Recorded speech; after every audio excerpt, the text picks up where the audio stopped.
En el podcast que vamos a presentar a continuación, nuestro compañero Juan Guardias y yo, Andrés Camilo Arenas, quisimos traer de manera de mini debate un tema relacionado con la globalización, especialmente en este tiempo de pandemia. Quisimos abordar estos temas pues encontramos una relación precisa entre ellos y el libro estudiado anteriormente, Redes Complejas, del genoma a Internet, especialmente enfocándonos en el capítulo 4, el cual habla sobre virus y epidemias, en los que indiscutiblemente actualmente se ven vinculados con la globalización, la cual a su vez está íntimamente relacionada con el Internet. Y curiosamente, como se menciona en el texto, estos virus también se trasladaron a un entorno digital. Bueno, sin más preámbulo, el tema principal y la pregunta que traemos a colación para este debate va a ser el COVID. ¿La globalización realmente es lo que nos vendieron? Entonces vamos a realizar un tipo de debate donde Camilo va a empezar proponiendo sus argumentos y yo voy a realizar una réplica y al final vamos a concluir y a llegar a un consenso.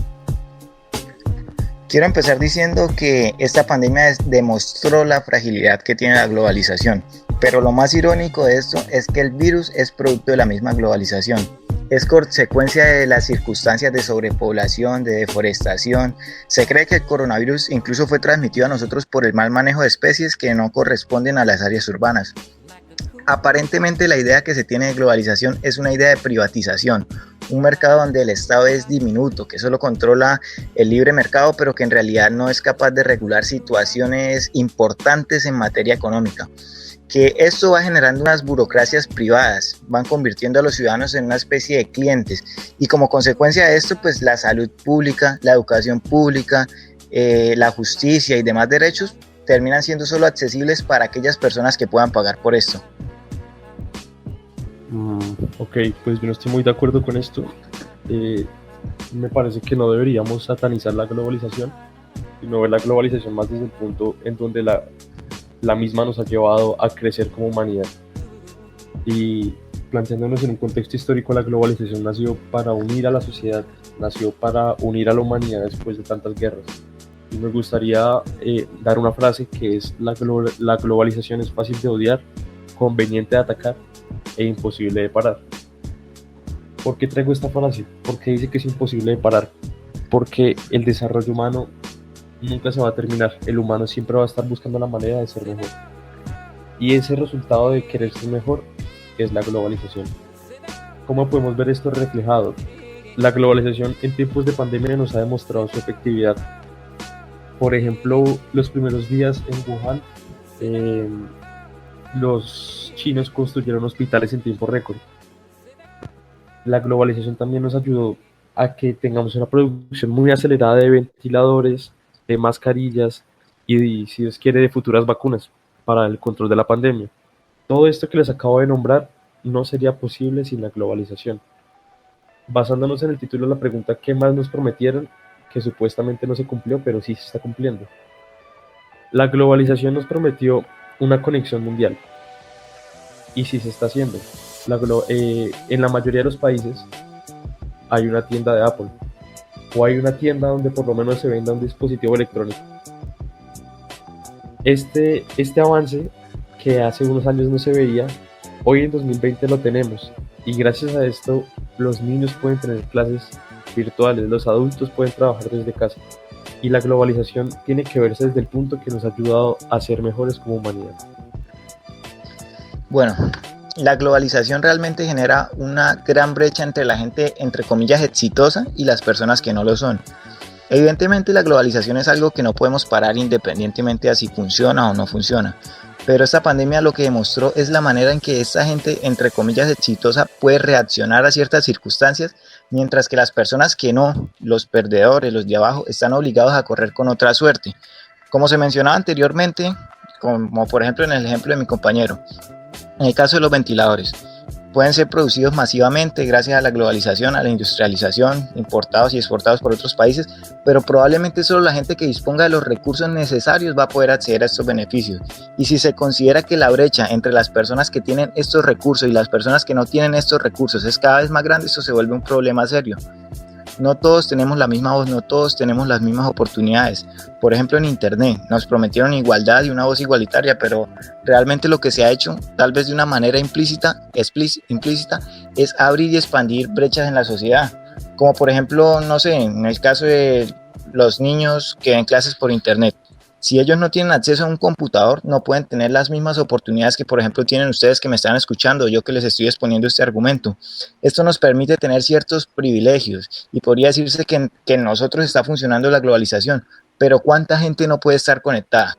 La globalización está fracturando a la sociedad y favoreciendo a una clase privilegiada. Mm, Yo creo que lo que trata de hacernos ver es como si la globalización fuera un tipo de sistema feudal de la Edad Media que quiere oprimir al otro y que solo quiere ayudar a una clase superior.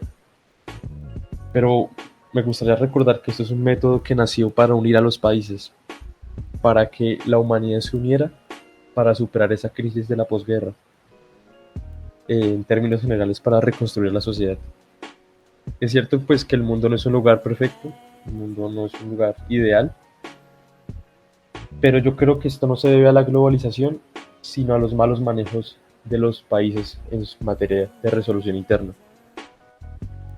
Aparte de lo que ya he hablado antes, me gustaría dar una visión aparte de los beneficios económicos, y es como por ejemplo este dato. En los países, digamos, cerrados, en los países donde la globalización no ha puesto su mano, son los países donde más derechos humanos se vulneran.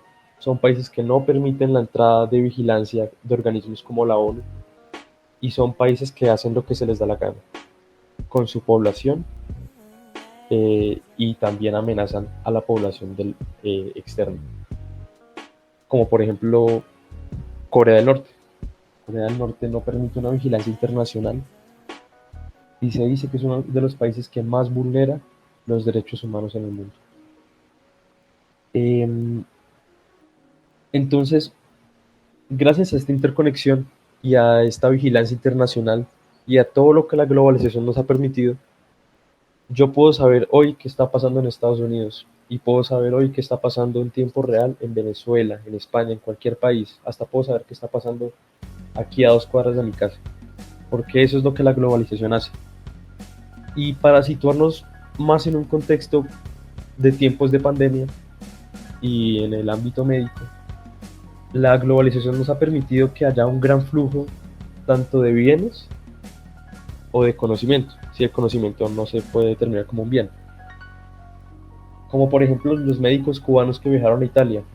Eso en 1918, como nos contaba el libro texto en el que está basado esta discusión, en 1918 hubo una pandemia que fue la de la gripe española. Tal vez el conocimiento que habían en países desarrollados científicamente pudo haber ayudado a controlar las muertes que que tenían los países en 1918. Pero debido a una falta de interconexión entre países, no ocurrió esto. Hoy en día, con el coronavirus y en estos tiempos de pandemia del 2020, tenemos una gran capacidad de interconexión y el conocimiento puede llegar rápido a los países y ha ayudado y va a poder ayudar a mucha más gente, como por ejemplo, digamos, la vacuna. Esperamos que lo haga. Y como todo debate, pues tiene un final y con Camilo, hemos querido llegar a un consenso y comparando estas opiniones distintas sobre la globalización y sus beneficios o sobre lo que nos prometieron y es falso de la globalización, hemos concluido que la globalización es un proceso, pues nació como un proceso económico, cultural, político y tecnológico que le brinda a la humanidad muchas herramientas para la divulgación de avances en muchas materias, como ya se los mencionamos, y conformar así una red mundial, haciendo de cierta manera el mundo más pequeño, un mundo para que todo el mundo lo pueda alcanzar. Pero claro, como lo que nos mostraba Camilo, esto no es un modelo perfecto y no es muy utópico pensar que esto se va a poder hacer. Que también concluimos que la globalización, de pasar de ser un proceso de integración cultural, económico, político, se convirtió en una ideología, precisamente por eso que expuse anteriormente que es un mundo utópico. También, como argumento final, y lo que estaba basado en el discurso de Camilo, es que la globalización está hecha para un mundo de ganadores. Ese fue el término que él se refirió, ganadores y perdedores. ¿A quién nos podemos referir como ganadores? A una clase pudiente, a una clase que tiene los medios económicos, la solvencia económica, y el perdedor como un individuo de la sociedad que no tiene la misma solvencia económica. Entonces podemos concluir que la globalización está hecha para un mundo de ganadores, y si tú no eres un ganador, te hunde más. En otras palabras, la globalización aumenta las brechas en la sociedad, y es algo que hemos podido observar con mucha fuerza en la pandemia. Muchas gracias.